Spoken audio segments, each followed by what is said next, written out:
If I knew that simple with Thomas and Rose, but I'm sure that will come. Yeah, that last picture I showed you, Tina Hobley, she's I'm not sure if she was in,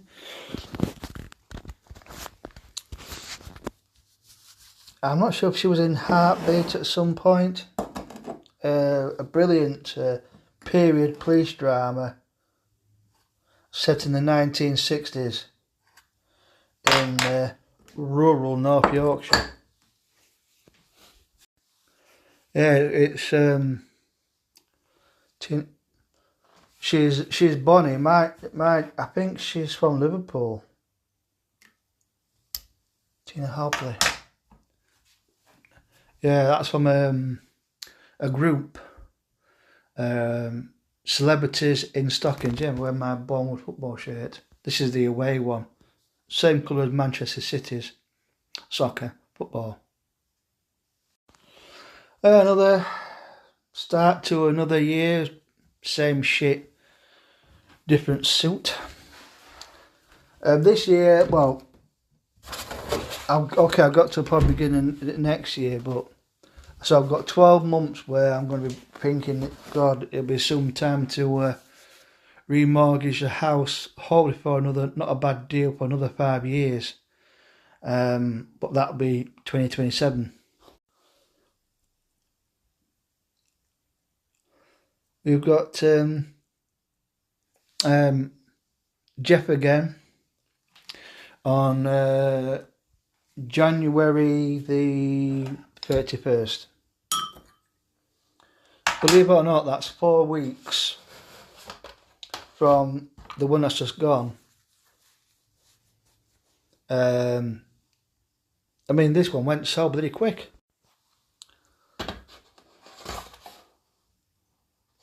I mean, Jeff did he's slightly cocked up because he did a shift swap at the chicken factory, which is in Scunthorpe, so he could have New Year's Eve off. Now, normally when he works every second Saturday for a few hours. He's normally only allowed to work 6 hours max on a Saturday because they put him a proposal, so he works slightly longer on a Monday when he starts on the early shift, and they only restricted to 6 hours on a Saturday. But this, it turns out, he forgot was a full shift, so he didn't finish around 2:15, so he didn't get back home till nearly 3 o'clock in the afternoon. So when he announced this, I said, well, what we're going to do, Jeff, is we're going to go to the butcher's first, because it's always busy. It was semi-busy this Saturday. Then we'll drive past Carver's Fish and Chip Shop, go straight to Asda, long as you send me money over for the booze. And then once doing the shopping at Asda, I'll let you know when I'm setting off, and then we'll pick you up at the road end. Now, I thought he was going to have a power nap, but it turns out he wouldn't have had enough time for a power nap, as it happens. And when he wasn't responding to have you sent that 20 quid over, he sent me a text saying, I've just sat down, I've been doing my chores, I'll do it now. So he did that, and then we picked him up, and then we headed for Carver's Fish and Chip restaurant on Ashby High Street in Ashby, near Scunthorpe. Then we called in at the big Tesco Extra, which is opposite McDonald's, M&S Food Hall, Scunthorpe United Football Ground, soccer, Auto Tyres, the shut down Pizza Hut. I think over the way there's a Taco Bell and a Burger King. They kind of like share the same building but divided into two. But once you go to the Tesco Extra, which is on the, you can go on Google Maps, the Gallagher, that's it, is in the Brothers, Gallagher Retail Park. And once I go to the big Tesco Extra, because they had these,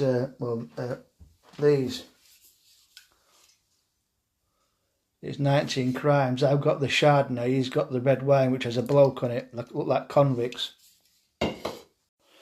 whilst we were trying to search this out, because they only had two varieties, they had the red wine and the Chardonnay, or Chard for short, he spotted another, like a small bottle of Rioja.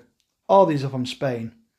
In a 187 milliliter bottle. These are 187 milliliter tins or cans. So I got one of them as well, and 2 pint cans of Beavertown's neck oil.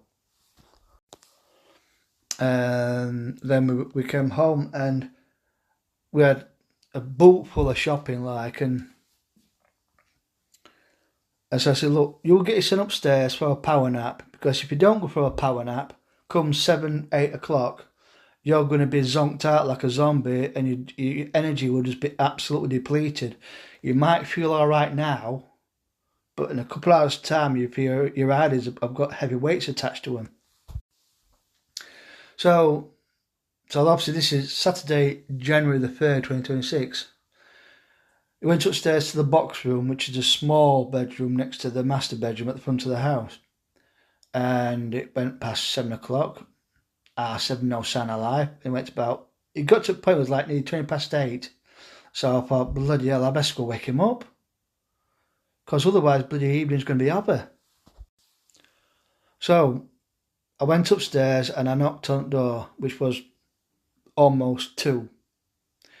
I says, "Girl, come on, it's nearly 8:30. Went, bloody hell. It turns out he didn't realise that his phone was on like 2% or something. By the time he got here, and I tried to ring him, which he just went straight to voicemail, he realised, he tried to look at his phone, see what time it was, and it was a total blackout because it was dead.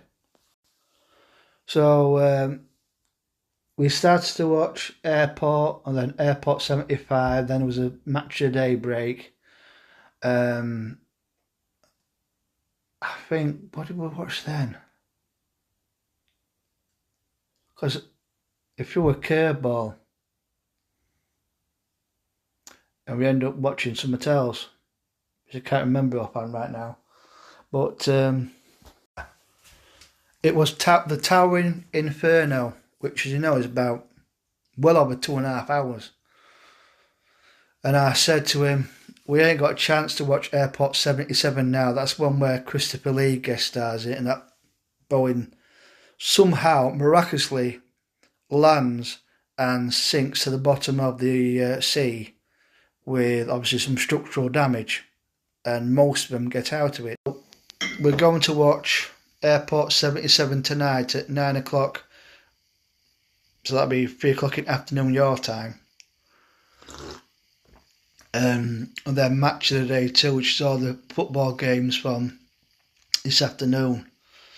And another Liverpool draw, 2-2, 2-1 within seconds to go. Then other team, which I think was Fulham, scored an equaliser. And you can see I've had a shave using a cheap razor that I still don't use because it had that plastic protector on. And next I just got to do this, but you think in this weather. But I've got some woolly hats. Problem is, once you've shaved your head, the surface of your head is quite abrasive, so it's not exactly a smooth putting the hat on, because it's like pulling it off a bloody rough sandpaper.